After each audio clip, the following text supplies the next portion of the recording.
Hozir suv olib chanqab ketdim. Jigar menga ham bitta olgin. Mana. 10 mingdan bo'libdi, 10 ming ber. Os. Voy, narigishimning cho'ntagida qolib ketdi. Berib turman, beraman. Bo'ldi, jigar jalka emas ketdi. Aka, necha pullik bo'ldi benzin? 200 minglik. Voy, mashinadagi pulim ham narigishimning cho'ntagida qolib ketdi, jigar. 200 ming berib tur, beraman lekin. Bo'ldi, xo'p.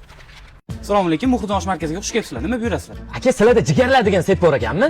Albatta aka, Muhriddin osh markazida 5 kishilik jigarlar setini yo'lga qo'yganmiz. Bu setimiz Yunusobod va Olmazor filiallarimizda ham amal qiladi. Buning ichiga 5 ta osh aytasizlar, bitta oshlar tekinga tushadi. Undan tashqari bonusning ichiga kompot, salatlar, nonlari kiradi. Bu setimiz 200 ming so'm. Agar achchiq osh aytadigan bo'lsanglar, buning ichiga achchiq sho'rvasi ham kiradi. Bu narxi 220 ming so'm bo'ladi aka.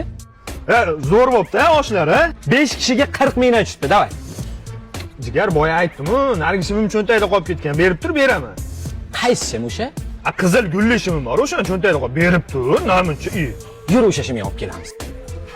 U shimim viloyatda qolib ketgan, viloyatdanman, bilasan. Katta viloyatga. Yangi.